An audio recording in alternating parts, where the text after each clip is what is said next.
தமிழ் நேசனின் சிறப்பு செய்தி. அதே நேரத்தில் பாலிடிக்ஸ் என்பது ஒரு ஃபேமிலிக்கு மட்டுமல்ல, தொடர்ந்து நாம மட்டும் இருப்போம் அப்படி இல்லையே. நம்ம இயக்கம் கட்சியாக மாறும் பொழுது உங்கள்கிட்டலாம் பேசி நம்ம டேர்ம் லிமிட் கொண்டு வரோம்.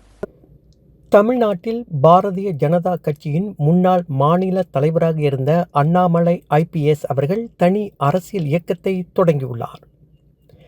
நேற்று தனது பிறந்த நாளை முன்னிட்டு இன்று மனம் திறக்கப் போகிறேன் என்று அறிவித்திருந்தார்.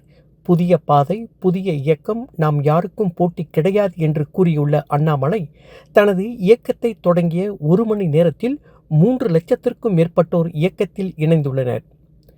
கடந்த ஆண்டு டிசம்பர் மாதம் கட்சியில் இருந்து விலகப் போவதாக டில்லியில் உள்ள பாரதிய ஜனதா தலைமையகத்திற்கு தெரியப்படுத்தியுள்ளார். இன்று நேரலையில் பேசிய அண்ணாமலை, அதே நேரத்தில் பாலிடிக்ஸ் என்பது ஒரு ஃபேமிலிக்கு மட்டுமல்ல, தொடர்ந்து நாம மட்டும் இருப்போம் அப்படி இல்லையே. நம்ம இயக்கம் கட்சியாக மாறும் பொழுது உங்கள்கிட்டலாம் பேசி நம்ம டேர்ம் லிமிட் கொண்டு வரோம். நாம் ஒரு வித்தியாசமான கட்சினா எல்லோருக்கும் வாய்ப்பு கொடுக்கணும். 140 கோடி மக்கள் வசிக்கக்கூடிய அந்த நாட்டில், தமிழகத்தில் கிட்டத்தட்ட 8 கோடி பேர்த்துக்கு நாம் இருக்கோம். 5.5 கோடிக்கு மேற்பட்ட வாக்காளர்கள் இருக்கும் பொழுது எல்லோரையும் அரசியலுக்கு வாய்ப்பு கொடுக்கணும். டேர்ம் லிமிட் கொண்டு வரணும். எத்தனை முறை எம்எல்ஏவாக இருக்கணும், எத்தனை முறை எம்பியா இருக்கணும், எல்லோருக்கும் அது பொருந்தும், எனக்கும் அது உட்பட. The permanent leaders, permanent MLAs, permanent ministers, permanent MPs, அதை நாம் உடைக்க போகிறோம். அதில் எந்த மாற்று கருத்தும் இல்லை. அது என்னை ஆரம்பித்து முதல் மனிதனாக இந்த இயக்கத்தில் இணைத்துக் கொண்டிருக்கக்கூடிய என்னை, ஒரு சாதாரண ஒரு மனிதராக என்னை ஏற்றுக் கொண்டிருக்கக்கூடிய ஒரு காமன் மேன் என்னை ஆரம்பித்து எல்லோருக்கும் இது பொருந்தும்.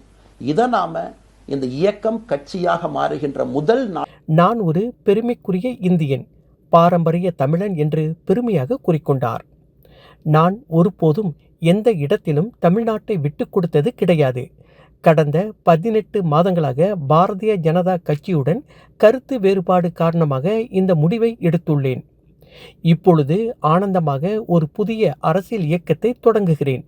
நிச்சயமாக நமது கட்சி அடுத்து வருகின்ற பொது தேர்தலில் கடுமையான போட்டியை கொடுப்போம். தமிழ்நாட்டில் அனைவரும் அரசியல் கற்றுக்கொள்ள வேண்டும். எல்லோருக்கும் வாய்ப்பளிக்க வேண்டும். ஒரு குடும்பத்தினர் மட்டும் ஆட்சியை கையில் எடுத்து கொள்ளக்கூடாது. வருகின்ற தலைமுறைக்கு வாய்ப்பு வழங்க வேண்டும். நிரந்தர எம்எல்ஏ, நிரந்தர அமைச்சர் என்பதை முதலில் உடைக்க வேண்டும். பதவி என்பது ஒருவருக்கு மட்டுமே நிரந்தரம் இல்லை. அதை முதலில் அனைவரும் உணர வேண்டும். ஒரு விவசாய குடும்பத்தைச் சேர்ந்த திரு அண்ணாமலை ஒரு படித்த பட்டதாரி, பண்பாளர், மனிதர்களை மனிதர்களாக மதிக்கக்கூடிய மாமனிதர். 2031ஆம் ஆண்டு நடக்கக்கூடிய தமிழ்நாட்டில் சட்டமன்ற தேர்தலில் திவிகே கட்சியுடன் கடுமையான போட்டிக்கு அண்ணாமலை உருவெடுப்பார். திமுக என்ற தீய கட்சியும் அதிமுக என்கின்ற அந்தர் பல்டி கட்சியும் அன்று காணாமல் போய்விடும். காத்திருந்து நடக்கப் போகும் நாடகத்தை பார்ப்போம். தமிழ் நேசன் டிவியில் லைக் பண்ணுங்க,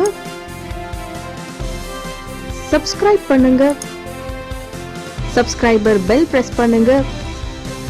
இது ஒரு தமிழ் நேசன் டிவி தயாரிப்பு.